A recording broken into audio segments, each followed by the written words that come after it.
საუკუნეების მანძილზე ძვირფასი ვერცხლით მოჭედილ საცავში ინახებოდა ღვთისმშობლის კვართი. თუმცა მოდით სულ თავიდან დავიწყოთ კვართთან დაკავშირებული ისტორიები. ჯერ იმის შესახებ, თუ როგორ მოხვდა ღვთისმშობლის კვართი კონსტანტინოპოლში. აი რას გვაუწყებს ამაზე გადმოცემა. ერთხელ ბიზანტიელი ძმები გაბრიუსისი და კანდიდი კონსტანტინოპოლიდან პალესტინაში გამგზავრებულან წმინდა ადგილების მოსალოცად. ღამის გასათევად ერთ სახლში შესულების ყურადღება უჩვეულოდ მოელვარე სანთელს მიუქცევია. მაშინ დიასახლის მათთვის გაუმხელია, რომ სანთელი ღვთისმშობლის კვართთან ენთო და ამიტომაც ელვარებდა ასე უჩვეულოდ. არც ის დაუმალავს, რომ კვართს უამრავი სასწაული მოუხდენია და კურნებაც აღუსრულებია. მერე ისიც დაუმატებია, რომ წმინდა ქალწულის სწორედ მიძინების წინ განძარცვლა ამ კვართისგან და უთხოვია მისი ამ ქვეყნიდან გასვლის შემდეგ იგი რომელიმე ქალწულისთვის გადაეცათ.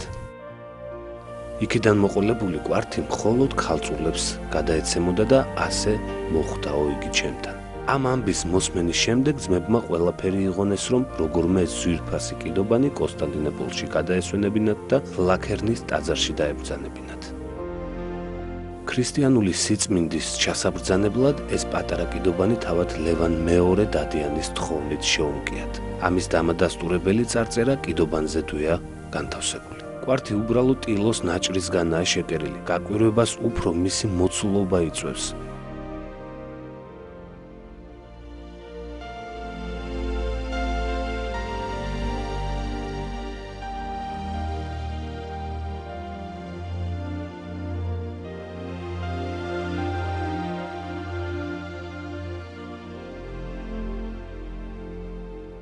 კვართი ოდესღაც ყვავილებით ყოფილა მოჩითული. ზოგამ მხოლოდ დეკორია შემორჩენილი, ამიტომაც იგი უფრო ტილოს ქსოვილს წააგავს, ვიდრე მოსასხამს. კვართი ყველას ანცვიფრებდა თავისი სასწაულმოქმედებითა და ძალით. იგი მფარველობას უწევდა იმ ქალაქს, იმ ადგილს, სადაც იყო დაბრძანებული და აგრეთვე უამრავ კურნებასაც აღავლენდა. ამიტომ იყო, რომ მორწმუნეები მასთან მიახლებისას შესთხოვდნენ მას, თავის სათხოვარს და უსრულდებოდათ კიდეც.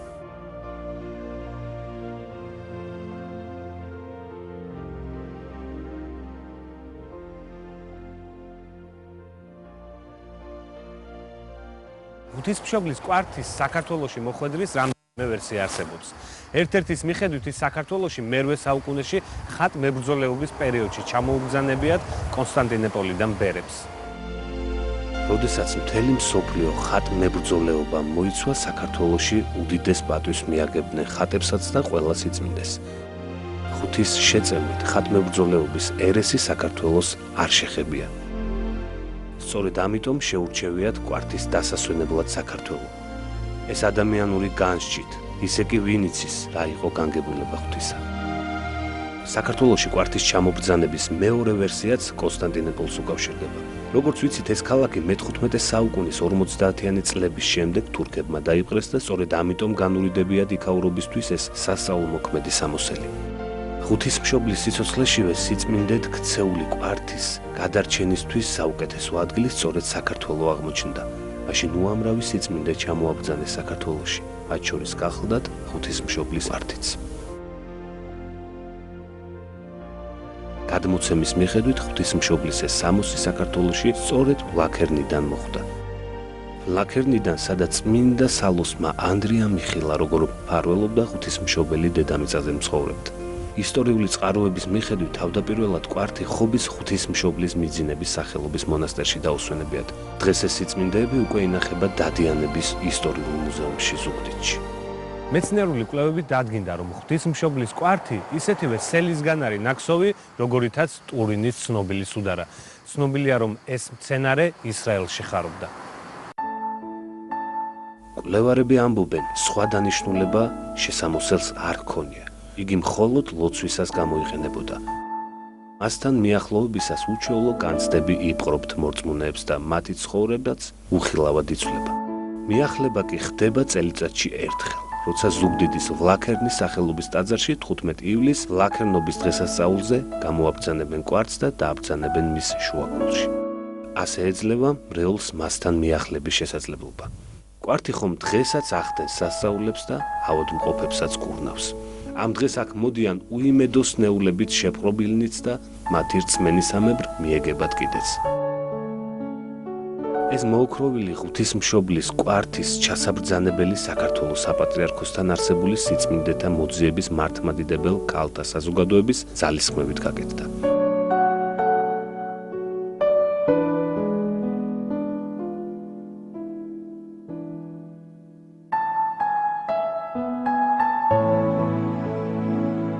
მე-13-მე-14 საუკუნეებში აგებული ხობის დედათა მონასტერი, როცა იქ ღვთისმშობლის კვართი დააბრძანეს, მამათა მონასტერი გახლდათ. 30-იანი წლების შემდეგ კომუნისტებმა აქ მონასტერი დახურეს და ამის შემდეგ ტაძარი მხოლოდ 1989 წელს გაიხსნა და იქ დედათა მონასტერი დაფუძნდა.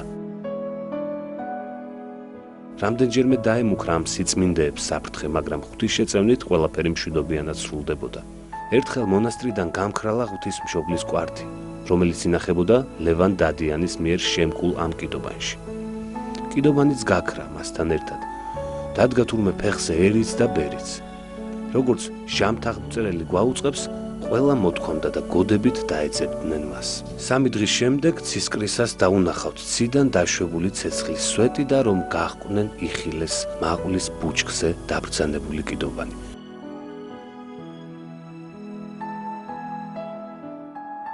დიდი ზარზეიმით წაბრძანეს იგი მონასტერში და იმ დღეს მოიწვიეს კრება და გადაწყდა, რომ ყოველდღიურად ბერებთან ერთად მონასტერი დაეცვა ხალხს. იმ დღიდან მოყოლებული ყოველდღიურად 3-4 ადამიანი სულ მორიგეობდა ამ სიწმინდესთან. მე-17 საუკუნის დასაწყისში დასავლეთ საქართველოში და კერძოდ სადადიანოში რუსეთიდან გამოგზავნილ რამდენიმე პირს საეკლესიო ნივთების ნუსხა შეუდგენიათ იმპერატორთან წარსადგენად. როცა მათ კვართი უნახავთ, გადაუწყვეტიათ მისი თანწაღება. ლევან დადიანს მაშინ კატეგორიული უარით გაუსტუმრებია ისინი. ასე დარჩა ღვთისნებით ღვთისმშობლის კვართი კვლავ ჩვენთან. გადაწყდა დაედგინათ კვართის ასაკი. ამისთვის მათ საქართველოს ინსტიტუტებთან ერთად სხვა ქვეყნების ლაბორატორიებსაც მიმართეს. ყველა ისტორიული წყარო დაწყებული ლათინურიდან დამთავრებული ქართულით ადასტურებს, რომ ეს კვართი ნამდვილად ღვთისმშობლის ნაქონია. მაგრამ ამის დასადგენად მეცნიერებს უნდა გამოეკვლიათ ქსოვილი ნახშირბადული გამოკვლევებით. ეს კი მოითხოვდა ქსოვილიდან 2 მილიგრამის ამოჭრასა და მის დანახშირებას, რის შედეგადაც ურანის მეშვეობით დადგინდებოდა კვართის ასაკი. საქართველოს ეკლესიის საჭედ მკრობელმა, უწმინდესმა და უნეტარესმა, ბიჭვინთისა და ცხუმ-აფხაზეთის მიტროპოლიტმა, დიდმა მეუფემ ილია მეორემ ურჩია მკვლევარებს ამ სიწმინდეს მოპყრობოდნენ როგორც ცოცხალ ორგანიზმს და ბუნებრივია ვერც ვერავინ გაიმეტა ეს 2 მილიგრამის დასაწვავად. აი რა სიწმინდის ფლობელები ვართ ჩვენ, ქართველები. როგორც ჩანს, უფალმა თავის მეორედ მოსვლამდე სანუგეშოდ ეს 2 უდიდესი სიწმინდე დაგვიტოვა საქართველოში.